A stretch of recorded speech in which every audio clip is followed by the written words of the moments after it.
Hey Marys! What's up nerds? It's me again, Ronan, and welcome back to my channel!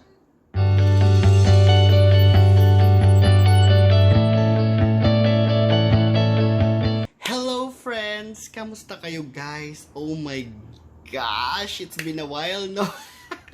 Oh my gosh guys, tingnan niyo naman yung itsura ko. Para akong nasobrahan na sa pandemic. Ang taba-taba ko. So ayun, I'm so sorry guys. It's been a while since the last time na nakapag-video ako. Parang talaga ako, nag-sabbatical. Hindi muna ako gumawa ng mga videos after nung COVID journey ko, di ba? That was a month ago. Kailan ba yun? September, October, mahigit mahigit 1 month na. Oo, so yun. I'm feeling okay. I'm okay na naman na. I think nakabawi na. Eto nga nananaba. Thank you nga pala dun sa mga nag-message sa akin, nangumusta and nagpadala ng kanilang mga get well soon, no? Thank you so much doon sa mga ninyo kind words. Hindi naman kayo obliged to do that, pero salamat. Thank you. Nakatulong din naman siya. Parang I'll take it as an affirmation. Ayun.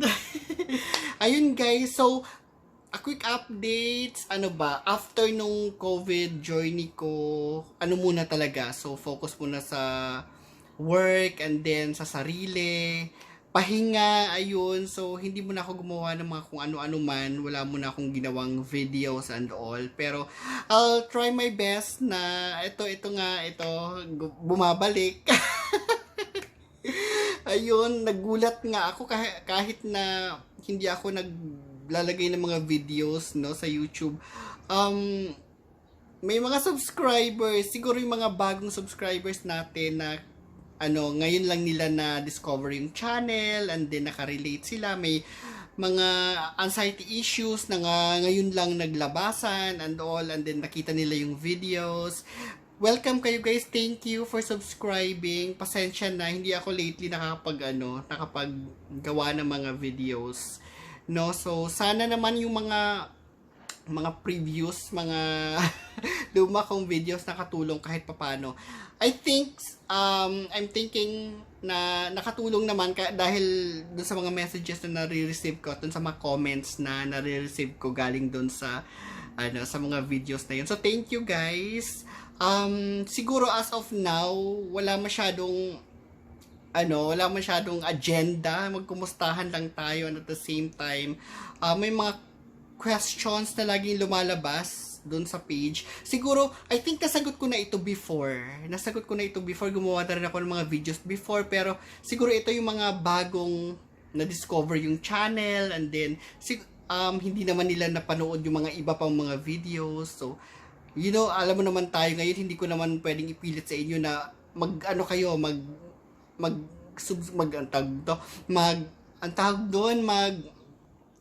browse kayo pabalik. I-browse niyo yung mga videos ko, panoorin niyo lahat, ganyan. Kasi syempre, lalo na yung mga videos ko before, ang hahaba, 'di ba? So yun. Siguro siguro mga questions na na-receive ko lately. Una, guys, may mga teenagers, no? Nasagot ko na, I think I have already created videos for this before, pero ulitin ko na lang. May mga teenagers na nagme-message sa akin, ganyan, about napanood nila yung videos, and then nag-message sila sa akin sa Facebook. Nanghihingi ng tulong and all that stuff, nanghihingi ng payo. Lagi ko namang sinasabi ito, lagi ko rin namang sinasabi ito dito sa channel, na hindi ako nagbibigay ng advice. Guys, I'm so sorry ha, hindi talaga ako nagbibigay ng advice. Yung mga sinasabi ko doon sa mga previous videos ko, yun yung mga ginawa ko for myself. Na gumana na hindi na ako marunong mag-vlog, na nag-work for myself. Sinishare ko lang thinking na baka mag-work sa inyo, baka mag-work sa iba, hindi sa lahat, no? Now, doon sa mga teenagers na nagme-message sa akin, lagi kong sinasabi na inform your parents or sino man yung kung may kapatid kayo na mas nakakatanda, let them know. Kasi it's easier to share it to someone na talagang kilala kayo, 'di ba? Parents niyo, especially na you can just go na lang dun sa clinic, especially pag minors, no? It's importante na alam ng parents ninyo, and then let them contact na kung sino man, magpa-check up, and then kung hindi na talaga kaya, magpa-check up, magpadala sa clinic, magpa-overall para makita talaga na wala kayong ibang mga condition pa sa katawan, na anxiety lang talaga yan. And then yun, meron naman mga free consultation online. You just have to search for it online. Marami naman dito sa, dito sa Manila. Now, dun sa iba, kasi nanghihingi talaga ng advice and all that. Yun, ulitin ko, hindi ako nagbibigay ng advice, guys. Yung mga binibitawan ko mga salita dun sa mga previous videos ko, experience ko yun. Yun yung mga ginawa ko sa sarili ko na nag-work for me. Sinishare ko lang yun kasi thinking na baka mamaya mag-work din pala sa iba. So, it could be an option for you na pwede nyong gawin. It could be a choice din naman sa inyo. Pero hindi ako nagbibigay ng advice na itong gawin mo, ito ganyan, ganyan, ganyan. Kasi, it might not work for you, di ba? Kasi binibase ko lang din naman yun sa kung ano yung naranasan ko. Ayun. So, I would suggest na pag you can try kung ano man yung mga ginawa ko dun sa mga videos ko, and then pag hindi nag-work and then at mahirap na talaga, I would suggest na magpa-check up ka na. Mas maganda yung sa professional mo nakuha, sa psychologist, psychiatrist, or kanino mang doctors mo nakuha yung advice mo, at least professional yon, di ba? Kung kinakailangan mo palang mag-medicate, edi doktor na yon, so mas mabibigyan ka ng tamang advice talaga. Ayun, some of you talagang nahihirapan na wag kayong mag-rely sa online, sa SOCMED, sa YouTube, or kahit dito sa video ko, wag kayong mag-rely. Pa-check up na talaga, guys. Yun lang talaga yung sinasabi ko. Kahit naman pag nag-message kayo sa akin, all I can do is to listen or to read your messages. Pero hanggang dun lang kaya kong gawin. Ang sasabihin ko lang din sa inyo na pag hirap na, magpa-check up na. Pag hindi na kaya, pa-check up na. Punta na sa professional. Now, kung ginawa nyo yung mga ginawa ko before, and then nag-work for you, and then that's good. You don't have to let me know, or if you want to let me know, thank you. Kasi parang it's a validation din yun for me. It could make me feel good. And nakakatulong din yun, nakakapag-lift up ng emotions, nakakapagpasaya, ganon. Yun, so, second, yun yung pinakauna, guys, for sa mga sa mga minors, let your parents know, and then seek advice sa mga professionals. Dun sa iba ng mga nanghihingi ng advice sa condition nila, hindi ko kasi kayo kilala, guys. And bawat anxiety, mental health issues ng bawat tao, iba-iba yung pinanggagalingan, di ba? Kasi hindi naman tayo pare-pareho ng experiences sa buhay. So, iba yung pinanggagalingan ng anxiety mo, iba yung pinanggagalingan ng yung pinaka-root cause nun. Iba rin yung sa akin. There could be a possibility na mas malalim talaga yung sa'yo compared doon sa akin, di ba? So, I would suggest na punta na sa professional. Ayun. Pangatlo, you're asking about kung nagme-medication ako. Yes, nasagot ko na rin to before. Yes, nag-medication ako for a month, 3 weeks to a month, ganun. Maraming nagtatanong sa inyo kung ano yung gamot na ginawa ko, na tinake ko, na nireseta sa akin. Yung nireseta sa akin, pangalan ng gamot, Xanor. Xanor. Oh, yun. Xanor, yung name ng medications ko, anxiety meds. Pero hindi siya mabibili, ha. Ulitin ko, hindi siya mabibili over the counter. Kailangan talaga siya ng prescription. And may mga bibigay ka pa ng ID, hingan ka pa ng ID, ililista pa nila kung magkano yung nabigay nila sa inyo. If it's safe or not, if it's good for me or not, nakatulong siya sa akin. Kasi yung dati talaga grabe yung mga atake ko. After nung nag-medications, natapos ko yung medications na kasi tinapos ko yung buong durations ng prescription. Tinapos ko, I think, almost 3 weeks yun to a month. Tinapos ko siya, nung tinapos ko siya, nakatulong sa akin, and then bumalik ako sa doktor ko, and then doon kami nag-discuss na, okay doc, parang kaya ko na naman na, hindi ko na, I don't think na i-continue ko yung gamot. Kasi sinabi niya sa akin, tinanong niya kasi ako, i-continue pa ba natin yung gamot, you need another batch, ganyan. So, I'm not sure kung tataasan yung dosage. I forgot the dosage, I think 20 mg, 10, nakalimutan ko na. Basta hinahati siya, morning yung kalahati, sa night naman yung kalahati. Nakatulong siya sa akin, and then after noon, nagkaroon pa rin ako ng mga atake, pero hindi na ganun kalala. Kaya ko na kumbaga. So, I discussed it with my doctor, sabi ko na, kaya ko na munang ako lang. Ayun, and then that's where I started researching kung anong pwede kong gawin, and then that's where I learned about meditation, that's where I learned about breathing exercises, that's where about pinattern ko siya kung paano sa akin mag-work, parang ganon. So, parang pinersonalize ko yung mga ginagawa ko. Parang ganyan. So, hindi talaga siya yun sa naka-design para sa lahat. Yung mga natutunan ko sa about anxiety, about mga coping, inano ko siya, pinersonalize ko siya sa sarili ko. Ganun yung ginawa ko. So, yan din yung mga sinasabi ko sa inyo dati. Ito yung mga ginawa ko, and then kayo na bahala. I-personalize niyo kung mag-work sa inyo, i-personalize niyo kung paano siya nag-work sa inyo, parang ganyan. So, yun yung ginawa ko. And then, sabi ng doctor sa akin, sige, if you don't want to take the medications, and then pwede naman, and then balik ka na lang if ever na mas lumala siya, or kung kailangan mo talaga ng medications, or kung and then we can plan kung paano, anong gagawin namin.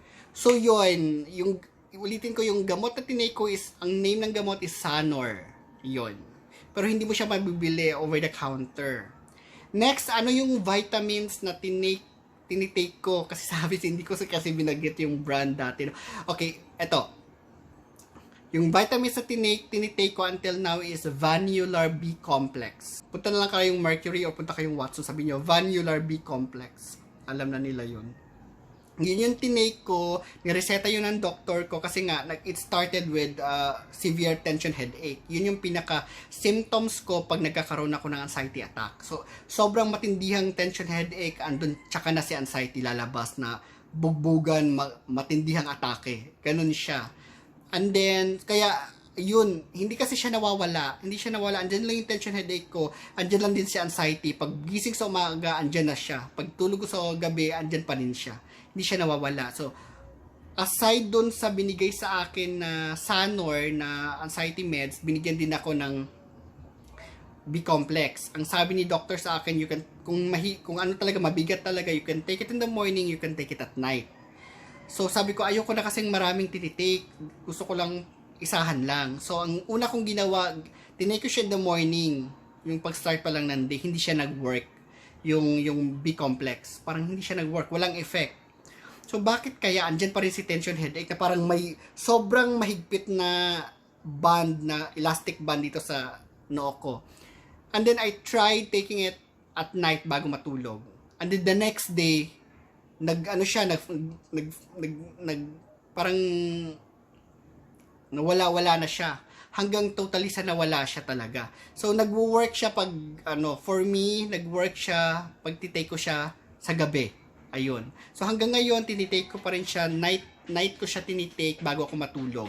And then yun, nawala na yung tension headache ko. Pag nagkakaroon ako after nung mga medications ko na yun, pagkatapos ko nun, pag nagkakaroon ako ng atake, nandun pa rin si tension headache, lumalabas muna si tension headache, pero nawawala. Pag nagiging normal na yung pakiramdam ko, nawawala din siya. Yun na nga, di ba, nagpa-vaccine na ako and all, nagka-COVID na ako, so parang, I'm okay. So, it's, parang in a way, nakatulong yung journey ko sa COVID journey ko, kasi na-survive ko siya. So, parang, pinapamukha ko kay anxiety na, I'm okay. Nagka-COVID ako, what's the worst that could happen? Kasi nagka-COVID na ako, lagi sinasabi mo sa akin na mamamatay na ako dahil magkaka-COVID ako. Hindi naman nangyari. So, nakatulong din siya sa mental health ko na okay, nagka-COVID ako, nalampasan ko na yun, I'm okay. Anyway, ayun guys, ano pa ba? Kung nagsiskip daw ba yung heart ko, kung na-experience ko daw ba yun lagi pag nagkaka-atake. It happened, pero hindi naman siya lagi. Yung mga tipong parang tumalon yung puso mo, parang ganyan. O nangyayari siya, I think hindi naman kailangan, I'm not sure if it's anxiety related.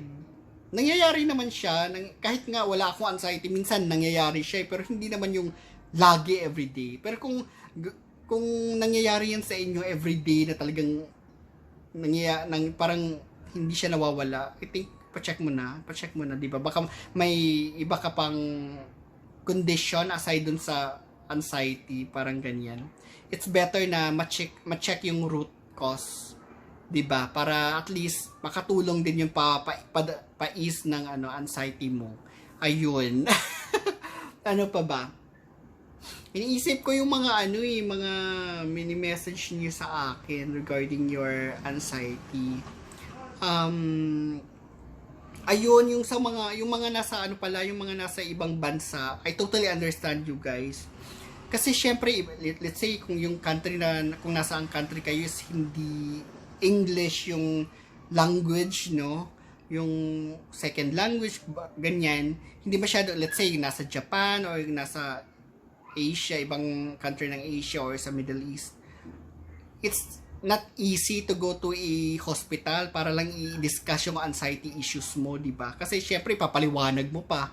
Paano mo ipapaliwanag? May message sa akin na ganyan, nasa Japan siya. Nasa Japan siya, pero parang I think nasa province area siya ng Japan. Nagtatrabaho. Pinoy siya. So, yung anxiety niya, kinakarga lang niya sarili, hindi siya makapunta ng hospital kasi nga nahihirapan siyang i-explain sa mga doktor doon. Kasi nga hindi naman marunong din mag-English. Paano niya ngayon i-explain yung anxiety, di ba? So, iniintay niyang matapos yung contract niya para makauwi dito. I'm not sure kung nakapagpa-check up na siya here kasi yun talaga yung plano niya. Kasi mas kampante siya kung dito siya. Pero nahihirapan na kasi siya dun sa anxiety niya kasi may physical na manifestation, nag-chill, ganyan, everyday. So, paano yun? Ganyan. I was able to talk to the person, pero hanggang doon lang naman talaga yung kaya kong gawin, di ba? Ayun, so kung nasa ibang bansa kayo at kaya nyo namang pumunta ng hospital, kaya nyo namang mag-seek ng help professionally, din do so. Gawin nyo yon. Kung sa iba is nahirapan talaga kayo because of the language barrier at kailangan nyo umuwi dito, and then pag uwi nyo dito, yun kaagad yung atupagin nyo. And then kung kaya bang dalhin yung medications, let's say kung dito kayo nagpagamot, and then kung pwede ba siya, I think pwede naman kung meron namang mga prescription, pero naman kayong mga medical certificate na galing sa doctor. Kaya lagi ko sinasabi na magpa-check up kasi kasi siya guys, yung gamot is parang downer. So na-abuse, pwede siyang ma-abuse talaga. So kung pwede siyang madala sa airport, especially kung pabalik na ng ibang bansa, tapos dito nagpa-check up, I think kailangan mo talaga ng medical certificate, ganyan, na prescribe siya talaga ng doktor. Ayun lang naman. Guys, thank you ha. Thank you so much dun sa mga nagme-message sa akin, nangungumusta, nagtatanong kung bakit wala na akong video lately. Thank you as well dun sa mga nagsasabi na napagaan ng mga videos ko yung dahil nakarelate kayo sa mga videos ko. Thank you for letting me know. Yan, hindi naman kailangan nyo gawin yun, but still I'm grateful dahil it means nakatulong yung videos ko, di ba? Nakatulong tayo ng mga tao. So nakakagaan ng kalooban, I feel grateful. Ayun. Yung ganong klaseng feeling talagang ko yan. Hinahata ko yan to myself. Kasi nakakatulong yun sa mental health ko. Yung feeling magiging grateful, magiging just happy, good vibes, ayun, ganon. Yun nga, so yung mga sinasabi ko dati na start your day with a grateful heart, practice ko pa din yun hanggang ngayon. Kahit nung nagka-COVID ako, iniyak ko lang every time na I feel down, yung I feel na scared, iiyak ko lang yun, and then let's move on, and then practice pa rin natin yung mga mantra natin, yung mga positivity natin, yung gratefulness, kasi we're still alive, di ba? Ayun lang naman. Ayun guys, thank you ha. Thank you so much. Wala masyadong medyo sabog-sabog yung video ko ngayon pero I just want to let you know that I'm still here. Ayun. Follow nyo yung fan page ko, like nyo yun. Nandun ako nung minsan a-update. Ayun. Thank you. And I'm sorry, medyo natagalan. Nagpahinga ako talaga sabbatical sa mga paggagawa-gawa ng videos. Nasobrahan yata ako sa recovery kasi parang tingnan nyo, bilog na ako. Ang taba-taba ko. I hope you're doing well, guys. And I hope na vaccinated na rin kayo. Malaking tulong siya talaga. For me, sa mental health ko, malaking tulong siya kasi talagang napanatag ako. Ayun. So, ayun, hanggang dito na lang muna. Thank you sa lahat ng mga supporta ninyo. Doon sa mga bago nating subscriber. Hindi ako makapagsalita. Subscribers. Ayun. Welcome sa Anxiety Pinoy na vlog. And ayun, as I've always said guys, sa next video na lang ulit. And as I've always said, please choose life. And please choose happiness. And please start your day with a smile. You have a great day ahead. Thank you. Bye for now.